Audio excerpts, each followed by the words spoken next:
ভাঙ্গার ফোর্ট নামটা শুনলেই কেমন একটা গা ছমছম করে ওঠে, তাই না? একটা জায়গা যেটা কিনা কিংবদন্তিতে মোড়া, আর যেখানে সরকারিভাবেই নিয়ম আছে যে সূর্যাস্তের পর ঢোকা যাবে না।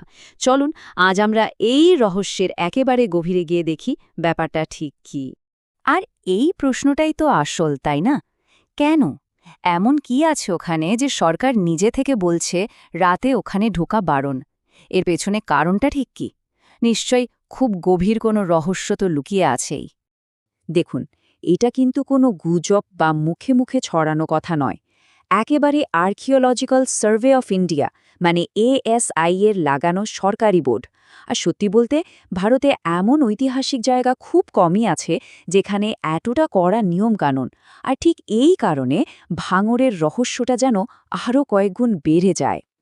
তো এই যে ভয়ের দুর্গ, এর পেছনের গল্পটা কি?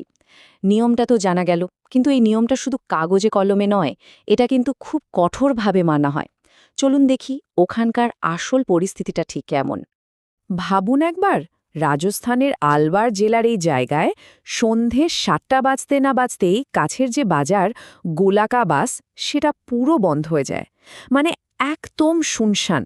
ASI এর যে গার্ডরা ওখানে ডিউটিতে থাকেন, তারাও কিন্তু রাতে দুর্গের ভেতরে ঢোকার সাহস করেন না। এখন সরকারিভাবে বলা হয় ওটা সারিস্কা টাইগার রিজার্ভের কাছে, তো তাই বন্য জন্তুর ভয় আছে।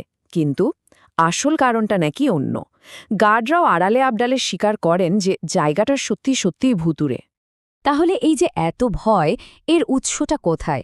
এর পেছনে কি শুধুই গুজব, নাকি কোনো গল্প আছে? চলুন এবার সেই কিংবদন্তিগুলোর দিকে তাকানো যাক, যেগুলোর ওপর ভিত্তি করেই এই দুর্গের ভুতুড়ে পরিচয়টা তৈরি হয়েছে।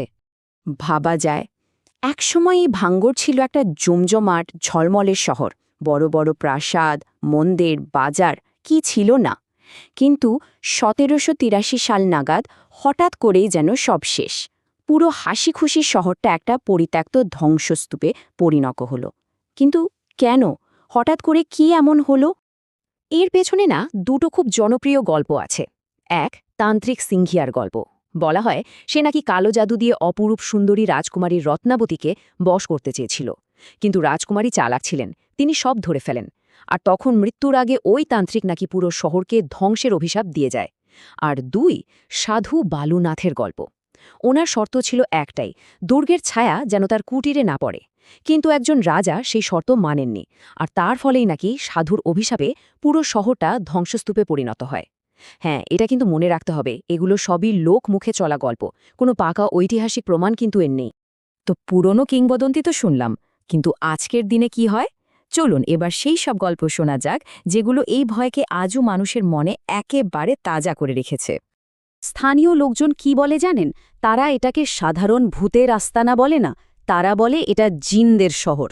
তাদের বিশ্বাস এখানে যারা থাকে তারা জিন, মানে ভূতের থেকেও অনেক উঁচু স্তরের কোনো শক্তি। তো এই জিন ব্যাপারটা কি? লোককথা অনুযায়ী জিন হলো এক ধরনের অতিপ্রাকৃত প্রাণী, যারা ভূতের মতো নয়। মানে ভূতেরা যেমন মৃত মানুষের আত্মা, জিনেরা কিন্তু তেমন নয়। তাদের নিজস্ব জগৎ আছে, নিজস্ব শক্তি আছে। আর স্থানীয়দের বিশ্বাসটা হলো সূর্যাস্তের পর ভাঙ্গর দুর্গের আসল দখল কিন্তু এই জিনেরাই নেয়। আর এই বিশ্বাসকে ঘিরেই তো তৈরি হয়েছে শয়ে শয়ে অদ্ভুত গল্প। যেমন একটা গল্প আছে, এক ট্যুরিস্ট নাকি একটা দোকান থেকে কিছু কিনে যেই না টাকা দিতে ঘুরেছে, দেখে দোকানদার সমেত পুরো দোকানটাই উধাও। আর একটা গল্প তো আরও অদ্ভুত। গ্রামের এক ধাত্রীকে নাকি মানুষের রূপ ধরে ডাইনিরা দুর্গের ভেতরে নিয়ে যায় এক বাচ্চা প্রসব করানোর জন্য। তাকে পারিশ্রমিক হিসেবে কিছু নুড়ি পাথর দেয়, যা সে রাগে ফেলে দেয়। কিন্তু সকালে উঠে দেখে তার কাছে যে কয়েকটা পাথর রয়ে গেছিল সেগুলো সোনায় পরিণত হয়েছে। শুধু তাই না, ওখানকার গার্ডরাও বলেন যে রাতে নাকি কান্নার আওয়াজ, নাচের শব্দ, এমনকি পরিত্যক্ত বাজারে আলোও দেখতে পাওয়া যায়। বেশ, লোককথা, গল্প, ব্যক্তিগত অভিজ্ঞতা, এসব তো অনেক হলো। কিন্তু আধুনিক বিজ্ঞান আর প্রযুক্তি এ ব্যাপারে কি বলে? চলুন এবার সেই দিকটা একটু খতিয়ে দেখা যাক। তো কিছুদিন আগে একদল প্যারানর্মাল গবেষক ভাঙড়ে যান। আর খালি হাতে নয়, সঙ্গে ছিল সব অত্যাধুনিক যন্ত্রপাতি। যেমন ধরুন লেকার অ্যান্টেনা, যেটা বিভিন্ন ধরনের এনার্জি ডিটেক্ট করতে পারে, ইউনিভার্সাল স্ক্যানার, অরা স্ক্যানার, আরও কত কি। তাদের উদ্দেশ্য ছিল একটাই, বিজ্ঞানের সাহায্যে সত্যিটা খুঁজে বের করা। আর তাদের তদন্তে যা উঠে এসছে সেটা কিন্তু বেশ চমকে দেওয়ার মতো। ওই টিমটা দুর্গের মূল প্রাসাদের ভেতরে তিনটে জায়গায় খুব শক্তিশালী নেগেটিভ এনার্জির উপস্থিতি পেয়েছে। এখন এই নেগেটিভ এনার্জি জিনিসটা কি? এটা হলো এমন এক ধরনের শক্তি যা মানুষের মনে একটা অদ্ভুত অস্বস্তি, ভয় বা ডিপ্রেশন তৈরি করতে পারে। মানে এটা ঠিক ভূতের উপস্থিতি প্রমাণ করে না, কিন্তু ওই জায়গায় যে একটা ভারী দম বন্ধ করা পরিবেশ আছে সেটার একটা ইঙ্গিত দেয়। টিমের যে প্রধান ছিলেন ডক্টর এন.কে. শর্মা, তিনি নিজে কি বলেছেন শুনুন। তিনি বলেছেন, আমরা একটা দম বন্ধ করা অনুভূতি পাচ্ছিলাম। এটা ভূত নয়, বরং পজিটিভ শক্তির অভাব। মানে তার মতে এই যে অদ্ভুত অনুভূতি, এটা কোনো আত্মার জন্য হচ্ছে না, বরং ওই জায়গাগুলোতে পজিটিভ এনার্জির এতটাই অভাব যে মানুষের অস্বস্তি হতে বাধ্য। কিন্তু তাদের তদন্তের সবথেকে অবাক করা আবিষ্কারটা ছিল একটা ছবি। ভাবুন, একেবারে ঘুটঘুটে অন্ধকারে একটা ছবি তোলা হয়েছিল। পরে সেই ছবিতে দেখা যায় একটা অদ্ভুত মানুষের মতো আলোর শেপ। অথচ সেই সময় ওখানে কোনো মানুষ তো ছিলই না, এমনকি অন্য কোনো আলোর উৎস ছিল না। তাহলে ওই আলোটা এলো কোথা থেকে? তাহলে দেখুন, একদিকে আছে কিংবদন্তি আর প্যারানর্মাল তদন্তের কিছু অদ্ভুত ইঙ্গিত, আর অন্যদিকে আছে বিজ্ঞান আর সাইকোলজি। চলুন এবার অন্য দিকটার ব্যাখ্যাগুলো একটু শুনে নিই। সাইকোলজি বা মনোবিজ্ঞান কি বলছে জানেন? তারা বলছে এই ভয়ের পেছনে আমাদের নিজেদের মাথাটাই অনেক বড় একটা খেলা খেলে।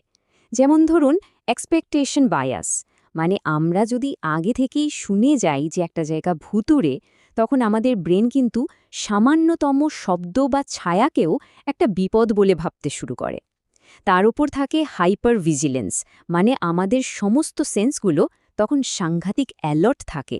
আর এই দুটো জিনিস যখন একসাথে মেশে, তখনই অনেক সময় সাধারণ ঘটনাকেও অলৌকিক বলে মনে হয়। শুধু তাই না, এমনও দেখা গেছে যে অনেকেই ভাঙড় থেকে ফিরে আসার পর দুঃস্বপ্ন দেখেন বা তাদের অ্যাংজাইটি বেড়ে যায়। সাইকোলজিস্টরা বলছেন খুব তীব্র ভয়ের কোনো অভিজ্ঞতা আমাদের মনে একটা গভীর ছাপ ফেলে দেয়। এটাকে বলা হয় মেমোরি ইমপ্রিন্ট, যা অনেকটা একটা ছোটখাটো ট্রমার মতো কাজ করে। সম্প্রতি একজন ভ্লগার ভাঙড় ঘুরে এসে একটা খুব সত্যি কথা বলেছেন। তিনি বলেন, আমি ভিউজ বাড়ানোর জন্য মিথ্যে বলবো না, আমি কোনো ভূত দেখিনি, কিন্তু আমি ভয়টা অবশ্যই অনুভব করেছি। আর হয়তো এটাই ভাঙড়ের আসল সত্যি। কোনো একেবারে হাতে গরম প্রমাণ হয়তো নেই, কিন্তু ওই জায়গার মধ্যে এমন কিছু একটা আছে যা একটা হাড় হিম করা অস্বস্তি তৈরি করে দেয়। তাহলে সবশেষে প্রশ্নটা এটাই থেকে যায়, ভাঙ্গর ফোর্ট আসলে কি? এটা কি সত্যি প্যারানর্মাল জগতের কোনো দরজা, নাকি এটা আসলে একটা আয়নার মতো যেখানে আমরা আমাদের নিজেদের মনের গভীরতম ভয়টাকেই দেখতে পাই? এর উত্তরটা শায়দ যার যার নিজের ভাবনার ওপর।